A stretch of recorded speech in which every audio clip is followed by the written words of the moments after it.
Vote लेने के लिए हिंदू हैं और इनसे जरा यूं कह दो कि भाई हम मंदिर के पुजारी बनेंगे। जब तुम्हारे पता चल जाएगा तुम हमें कितना हिंदू मानते हो। तो हमें हिंदू मानते ही नहीं, हम तो बौद्धिस्ट हैं, हमें जरूरत ही नहीं तुम्हारे मंदिर की, हमें शिक्षा चाहिए। ये देखिए हमारी बहन जी कैसे उड़ रही है और उनकी खुशी देखते ही बनती है। हम लोग जब सपा बसपा का गठबंधन हुआ था तब भी हम दिल्ली गए थे। आज यहाँ से जो कुछ कहा बहन जी ने, आपने सुना? जी बिल्कुल। और बाकी की जो सरकारें कहती हैं वो भी आप सुनती होंगी? जी बिल्कुल। ज्यादा भरोसा किस पे है? वैसे झंडा आपने लिया है तो पूछने की तो जरूरत ही नहीं है। हाँ, हमें तो बसपा पे ही भरोसा है, क्योंकि बसपा जब आती है तो शासन, प्रशासन, अनुशासन तीनों चीजें खुद ब खुद होने लगती हैं। और जो ये सरकार चल रही है इसमें जितने गुंडे बदमाश थे उनको जेल से रिहा करवा के, जिन पे रासुका लगी हुई थी उनको सत्ता में लाके खड़ा कर दिया, तो कैसे बहन बेटी की इज्जत सुरक्षित रह सकती है? कैसे? योगी जी से तो कहते हैं कि सारे गुंडे थर थर कांपते हैं। ऐसा कुछ भी नहीं देखने को मिल रहा है। ये देखिए हमारी बहन जी कैसे उड़ रही है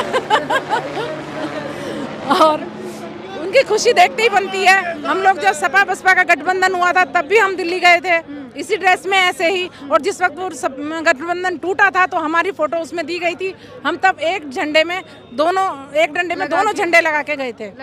और अब बहन जी अकेले हैं और वो उनके साथ पूरा बहुजन समाज, और जो अब कहना चाहिए कि सर्वजन समाज उनके साथ है। सर्वजन समाज है, लेकिन बाकी की पार्टियां बहुत सारी गठबंधन कर रही हैं, बहुत कुछ कर रही हैं। बहन जी अकेले उतर गई मैदान में। अब बहन जी जो ये बीएसपी पार्टी है ये एक विचारधारा है, ये राजनीति पार्टी नहीं है। बसपा जो है वो एक संगठन है और जिसका उद्देश्य है सर्व समाज को, जो दलित पिछड़ा वर्ग है उसके उत्थान के लिए और उनको ऊपर ले जाने के लिए, शिक्षा, रोजगार और जो है चिकित्सा के लिए। इसलिए बहन जी के विचारधारा जब अलग है, इसलिए बहन जी स्वयं अकेले इलेक्शन लड़ती है, उन्हें किसी की जरूरत नहीं है, क्योंकि सबकी विचारधारा अलग है। वो राजनीति करते हैं अपने लोभ लालच की वजह से, गठबंधन कूड़े को इकट्ठा कर रहे हैं। बताइए आपका नाम पहले बताइए। मेरा नाम रीना बौद्ध है। रीना बौद्ध जी, साड़ी कहीं से बनवाई है कि खरीदी है? स्पेशल मैं लेके आई थी जो है दिल्ली से, कि मुझे ऐसी नीली साड़ी चाहिए जिसमें हाथी हो। हाथी बने हुए हैं इस पे, तो हाथी बने हुए। प्रचार का इनका अनोखा तरीका देखिए। बहन जी को जिताने के लिए अपनी साड़ी पे हाथी लगे हुए हैं, तो स्पेशली आप ही लेके आई हैं? जी हाँ, मैं स्पेशल लेके आई हूँ और जहाँ भी बहन जी की रैली होती है, चाहे लखनऊ कहीं भी, तो मैं इसी साड़ी में जाती हूँ। इसी साड़ी में जाती जी। एक ही है आपके पास? ये नीली चूड़ियां भी नीली है जी, ये मैं स्पेशल पहन के आई हूँ। बिंदी भी नीली है। नीली, हाँ। पूरे रंग में नीला ही रंगने वाले हैं। हमारे बाबा साहब का भी रंग है। तो खुद ब खुद ही जैसे ही बाबा साहब का नाम आता है, बहन जी का नाम आता है, तो खुशी और उमंग के मारे हम लोग जो इसी ड्रेस में ऐसे ही आ जाते हैं। और नीला रंग अचानक इतना अच्छा लगने लगता है कि कुछ कह नहीं सकते हम। इस वक्त उत्तर प्रदेश भगवामय हुआ पड़ा है। नहीं, भगवा में तो एक कहते हैं ना कि जब भाजपा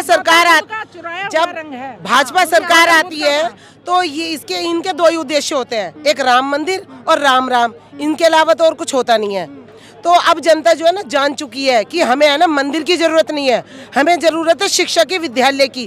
क्योंकि जब एक मंदिर बनता है तो 10 भिखारी तैयार होते हैं, और जब एक स्कूल खुलता है तो 10 शिक्षक तैयार होते हैं।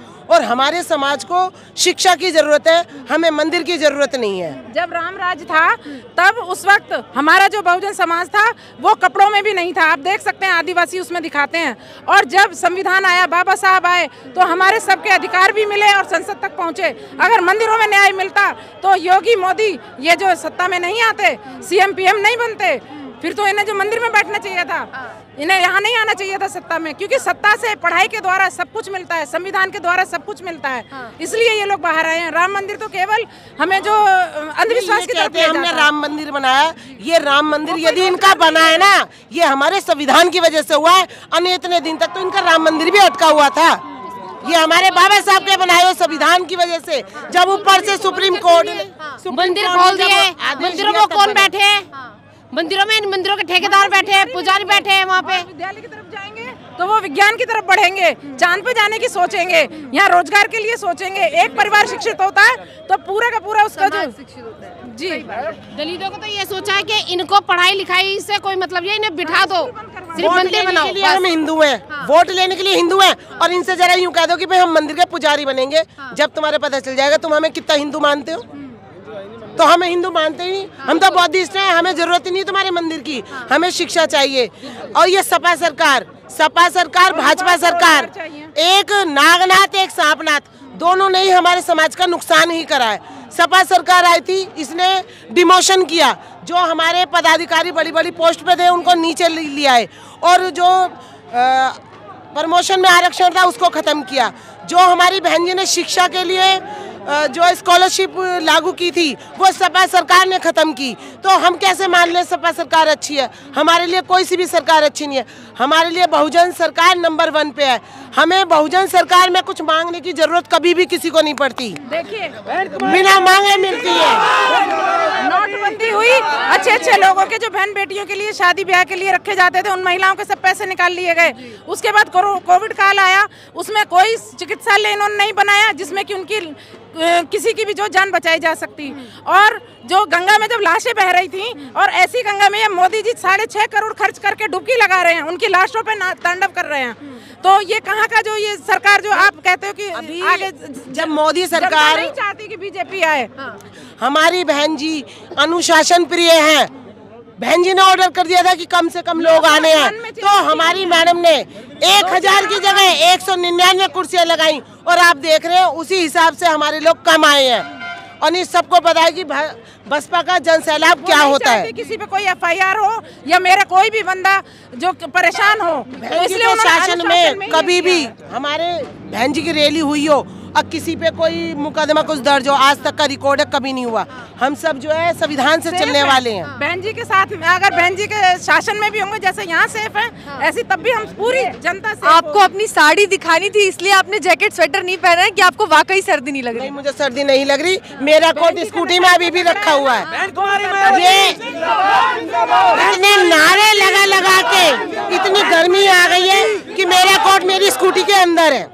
स्कूटी के अंदर है मेरा कोट। तो जो लोग कह रहे थे कि बहन जी की ठंड खत्म नहीं हुई, रैलियां नहीं कर रही हैं, हमारी बहन जी को है ना दिखावा करना नहीं आता, नोटंकी नहीं आती। भाइयों बहनों, ऐसी नोटंकी नहीं आती। हमारी बहन जी है ना पर्दे के पीछे रहकर हमारी मजबूती के लिए ही काम कर रही है लगातार। हम अपने बूथ को मजबूत कर रहे हैं। कोई पैसा देके नहीं आया है। हम अपने बूथ को मजबूत करने में लगे हुए हैं। हम घर घर जाके है ना अपनी पार्टी को मजबूत करने का काम कर रहे हैं। आप ये नहीं कह सकते कि बहन जी बैठी हुई हैं। तो मीडिया में जो दिखाते रहते हैं लगातार कि या तो बीजेपी या तो RLD और समाजवादी पार्टी का जो गठबंधन है, तो मीडिया तो बिकी हुई है। जब बिकी हुई है, जैसे उन पे चारा डालेगा वैसे वो भोंकेंगे। बीजेपी को भी दौड़ा दौड़ा के पीटा जा रहा है, सपा के भी सबको दौड़ा दौड़ा के पीटा जा रहा है। बहुजन का एक भी कहीं बता दें। और दूसरा, जब इनकी जो जो बहन जी हैं, इनकी सरकार में इतना कुछ होता है कि खुद ब खुद जहाँ बसपा के लोग होते हैं वहाँ सब लड़कियां भी, माताएं भी, बहनें भी अपने आप को सुरक्षित समझने लगती हैं। कहते हैं बार-बार उनका लिखा देखकर ही वहाँ पे सुरक्षा मांग लेते हैं, और बार-बार ये रास्ता छोड़ के भाग जाते हैं। नहीं, बार-बार ये आता है कि महिलाएं सुरक्षित है, तो ये क्रिमिनल तो ये खुद ही है। आपका नाम मैडम?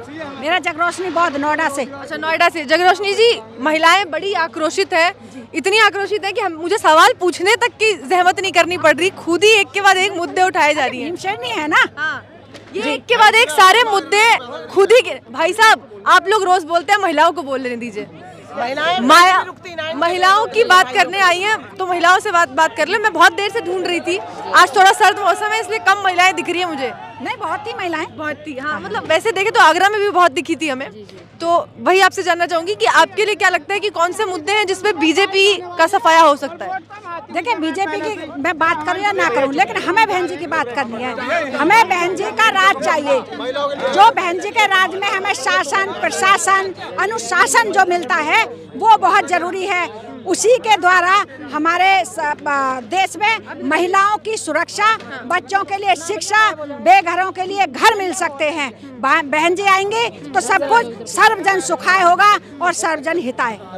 जी, 7 करोड़ लोगों को खुशहाल किया है मोदी जी ने, कह रहे हैं वो अपने भाषण में।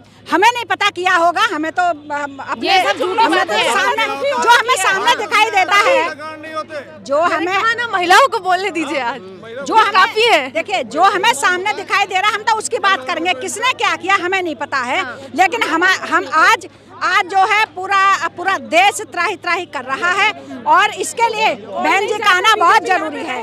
बहन जी की सरकार आएगी तो सभी को शिक्षा, देखिए कितने बहन जी ने कॉलेज, स्कूल, यूनिवर्सिटी, सड़कें और तो और कितने सारे मेडिकल कॉलेज, मोदी सरकार अस्पताल ने बनवाए। राम मंदिर पे ज्यादा जोर लगाया है, जो कि राम मंदिर की जरूरत नहीं है, बच्चों को स्कूल की जरूरत है, कॉलेजों की जरूरत है, अस्पतालों की जरूरत है, ना कि राम मंदिर की रोटी रोजी की जरूरत है। मंदिर भी तो जरूरी है, लोग जाएंगे पूजा पाठ करेंगे। पूजा पाठ की जरूरत नहीं है, बच्चों को शिक्षित करने की जरूरत है, बीमार लोगों को चिकित्सा की जरूरत है, गरीब आदमियों को नौकरी। हमें जो है ना रोजगार चाहिए, रोजगार। इनका फ्री का नाज बिल्कुल नहीं चाहिए। जब रोजगार हमारे बच्चों का होगा यूपी में भी हम खुद खरीद लेंगे। बिहार में लाठियां मार मार के रोजगार दे तो रहे थे, कहाँ दे रहे हाँ हैं? तो सही है ना, वो वही है जिन्होंने बीजेपी को वोट दी। अच्छा जिन्होंने बीजेपी को वोट दी वही उन्हें डंडों से रोजगार दे रहे हैं। ले लो, वोट तो इस बात पकौड़े तल लो। मुफ्त वैक्सीन और मुफ्त जो है राशन, हाँ।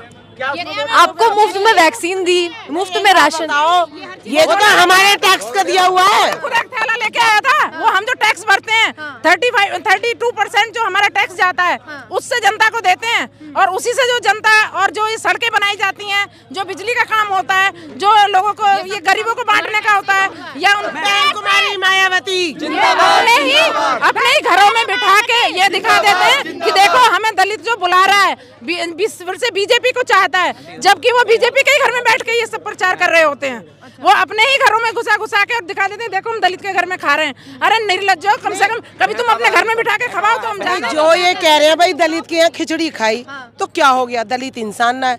तुम तो गोबर भी खाओ है, तो तुम्हारे लिए खिचड़ी कौन सी बड़ी बात है? खिचड़ी तो इंसानों की दी हुई खाई।